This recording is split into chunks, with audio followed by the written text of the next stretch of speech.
Fala, galera do Mundo na Bola, episódio 4, sobre estádios de futebol e nesse especificamente estádio para o Flamengo. Nesse programa de hoje é um programa especial porque a gente não vai falar do estádio especificamente, a gente vai falar de um sonho. Vai falar de um sonho de um aluno de mestrado que desenhou mais do que o estádio. Na verdade, ele nem desenhou o estádio, ele desenhou o entorno do estádio. E como o torcedor do Flamengo pode sonhar em ter o estádio e usar a área em volta do estádio. E a gente vai falar muito sobre isso, a gente vai falar sobre localização também, vai falar sobre naming rights e vai falar sobre um projeto maior do que o estádio, algo mais importante, algo diferente e único no mundo inteiro. Então, se liga aí que a gente vai falar sobre isso agora.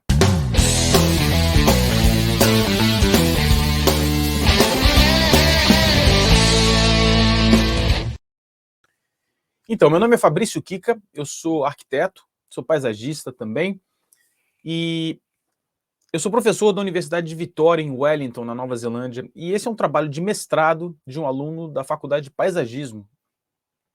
Portanto, ele não desenhou o estádio, ele desenhou o entorno do estádio.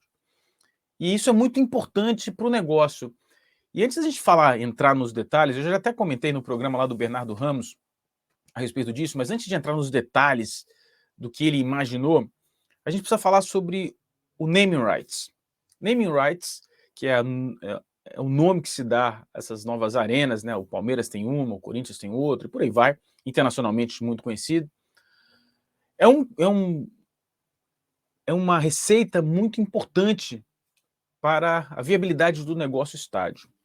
Então é o seguinte, galera, se você colocar, por exemplo, o seu estádio totalmente fora da cidade, num terreno barato, você vai vender o naming rights por um valor muito mais baixo, porque poucos shows vão até lá. E como eu disse no programa 2 ou 1, no primeiro ou segundo episódio, esse é o episódio 4, episódio 2, na verdade, se você colocar muito longe, você não vai ter shows. E a ideia do naming rights é a empresa que compra o nome da arena quer colocar o nome dela junto ao artista. Então, por exemplo, o show do Paul McCartney, como eu usei no programa número 2, então, Paul McCartney, arena, blá, blá, blá, blá, blá.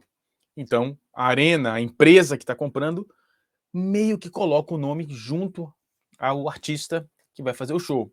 É muito importante, é um excelente negócio. Então aqui a gente vai falar sobre o seguinte, se o Flamengo consegue um terreno fora da cidade, um terreno maior do que precisa, e coloca um estádio isoladamente, vai ter problema para vender o naming rights. Esse aluno teve um sonho e talvez até a resposta para esse problema. Vamos dar uma olhada? Então vamos lá. Vou ficar pequenininho aqui no canto.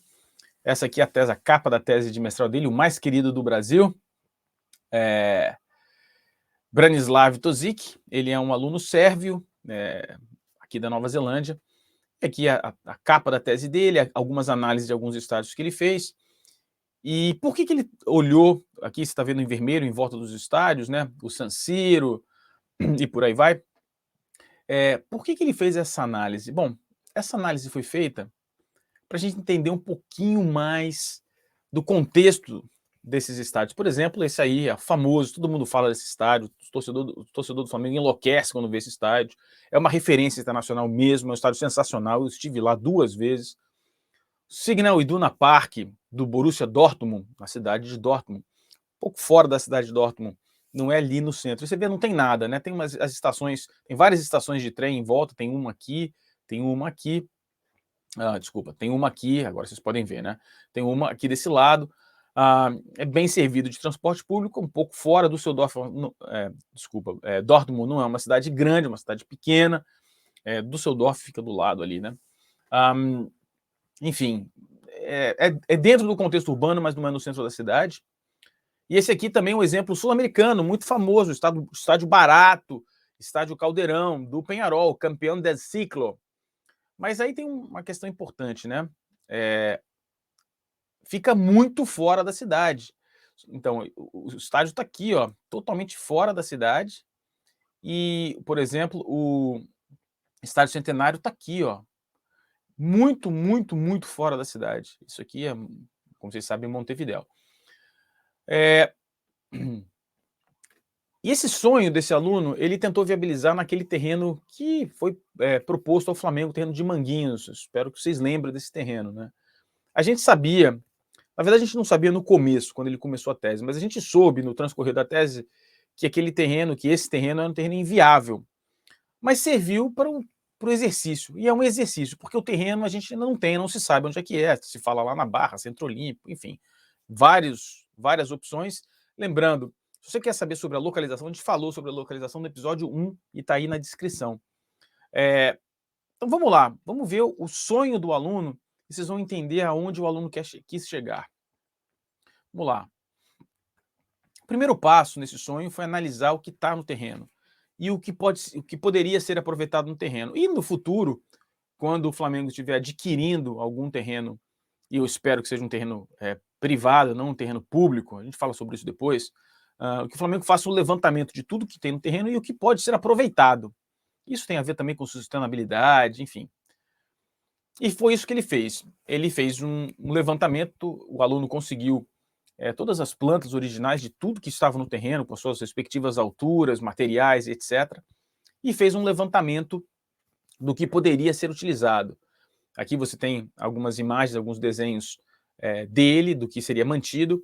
E vocês podem ver aqui no meio, vou marcar aqui para que vocês possam ver, aqui, né, o que seria a projeção do estádio. E eu estou falando da projeção do estádio porque no próximo programa a gente vai falar no que seria um estádio ideal do ponto de vista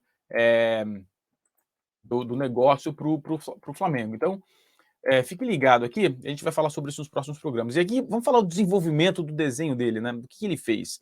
Então, nós temos aqui algumas áreas, por exemplo, áreas verdes que ele precisa preservar, porque tem um córrego aqui, é um rio, na verdade, aqui no limite do terreno. E aqui ele já começa a esboçar algumas ideias, né? E vamos falar aqui do sonho dele, para que vocês entendam o tamanho da ideia. Isso aqui já é a proposta praticamente final. A ideia é adquirir também o terreno do outro lado da Avenida Brasil e construir uma passarela. Do outro lado seria simplesmente estacionamento. E a ideia não é um estádio, galera. A ideia é mais que isso. A ideia é uma cidade do Flamengo. É um espaço onde outras atividades econômicas possam acontecer e que possam atrair gente o ano inteiro, o tempo todo, não apenas para jogo. Um espaço que tenha vida. Aqui ele dedicou esse espaço puramente ao esporte, mas poderia também ser feito, e ele pensou nisso também, eu não estou mostrando aqui, mas também foi pensado, como desenvolvimento econômico. O que foi incluído aqui, eu vou listar para vocês. Nós temos aqui um hotel, seria um hotel em um centro de eventos. Aqui nós temos uma área de quadras de futebol, esportes em geral, para locação. E aí tem várias coisas curiosas. Aqui, ó, nesses pequenos containers aqui no centro, seriam espaços de lojas, restaurantes, enfim, essa área seria uma área coberta, ele usaria os tanques e cobriria essa área e as pessoas utilizariam ali embaixo como um centro de negócios mesmo, com lojas, restaurantes, enfim. Alguns desses espaços seriam dedicados a esportes olímpicos, tá? Esses aqui na entrada do negócio seriam dedicados às torcidas, seriam espaços para torcidas organizadas, espaços para reuniões e eventos antes dos jogos, onde as torcidas se reuniriam, fariam, enfim, batucada, o espaço para reunir mesmo, né, a galera juntar. Tem um outro espaço interessante aqui também, que é um espaço que seria o que nós chamamos de rua, faremos uma rua interna, onde seria um espaço mesmo para os vendedores ambulantes, para que se pudessem, sei lá, os churrasquinhos, né? Enfim, aquilo que acontece em volta do estádio estaria previsto nessa área, né? Alguns desses containers seriam dedicados aos esportes olímpicos. Teria um espaço aqui para outras quadras, tipo futevôlei, outros esportes. Aqui atrás, na parte posterior do terreno, mais espaço aqui para a base, né, um estádiozinho para 2.000 lugares, algumas quadras, uma quadra de treinamento, um centro de referência. E há espaço para outros esportes aqui, né, que seriam dedicados também, possivelmente, para desenvolvimentos técnicos esportivos, enfim. Mas a grande sacada desse projeto não foi necessariamente essa, é essa área aqui, ó. Essa área seria uma área, como vocês notam aqui, seria o estádio, né? A gente vai falar do estádio no programa seguinte, mas essa área aqui seria a área como se fosse uma FanFest, que vocês viram aí na época da Copa do Mundo, colado no estádio. E como isso funcionaria? Bom, dos dias de jogos, né, haveria um telão aqui e haveria uma grande reunião de torcedores nesse espaço. Na projeção do estádio, o aluno estava pensando, imaginando, claro, a loja oficial do Flamengo, museu, um centro educativo, um espaço de aulas relacionadas ao esporte, a Universidade do Flamengo, que deveria estar lá, e possivelmente um grande centro comercial, um shopping center.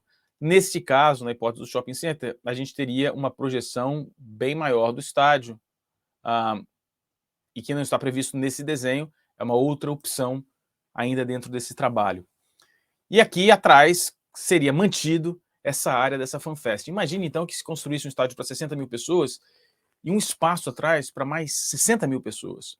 E como isso funcionaria? Bom, esse aqui seria aquele espaço atrás do estádio, aqui seria o próprio estádio.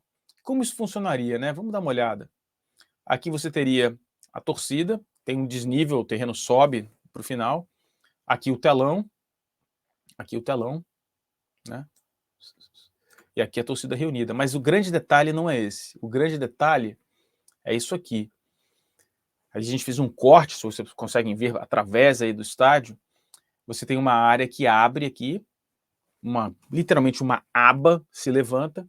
E isso serve para quê? Para quando essa torcida gritar, o som representado aqui por essas circunferências laranjas, elas vão subir, o som sobe, reflete e invade o estádio. É claro, né, não vai ser perfeito, mas vai dar para sentir dentro do estádio que existe parte da nação que está lá também, do lado de fora, junto com a torcida que está dentro do estádio, incentivando o time. Isso é único, isso nunca vi isso em lugar nenhum, né? E aqui o desenho original do aluno e aqui umas pequenas melhorias que a gente fez, e aqui, como ele não é arquiteto, tomei a liberdade de complementar o desenho, fazendo aqui a abertura, o que seria essa abertura. Aqui seria, aqui no lado, nessa área aqui, seria onde a torcida se reuniria. Há uma passagem, uma rua interna aqui passando pelo lado do estádio, e aqui em cima a abertura para a entrada do som. E por que a gente está falando desse sonho? Pô, Fabrício, qual é a viagem, né? Porra, nem estádio tem, você já está falando de uma coisa muito maior. Não é isso. Eu quero que vocês se lembrem daquilo que a gente estava comentando sobre ser a referência. É possível que se construa um estádio um pouco fora da cidade, mas se construir apenas o estádio não terá vida.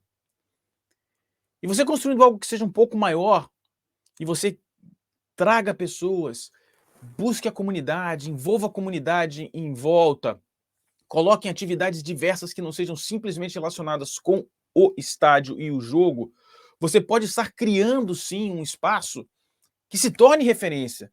Por quê? Porque os torcedores do Flamengo podem visitar essa área, interagir com essa área, mesmo nos dias que não hajam jogos.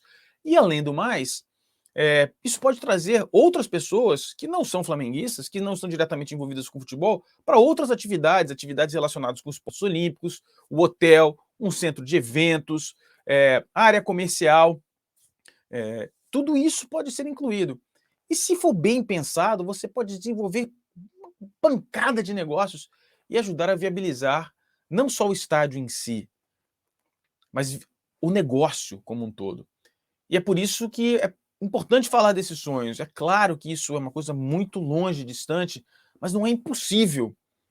O que é possível é se pensar numa coisa mais estruturada, que não seja apenas o estádio. Pense num negócio imobiliário. E é claro, independente disso, a grande sacada, né, de colocar uma área fora do estádio, onde as pessoas possam se reunir para ver os jogos, e se não conseguirem comprar os ingressos, né? E esse som possa fazer o seu caminho para dentro do estádio também. É claro, tem uma discussão filosófica que a gente não vai fazer aqui, a gente pode fazer no futuro sobre, pô, mas é o cara que não consegue entrar no estádio, vai ser uma separação, enfim, a gente pode falar sobre isso também.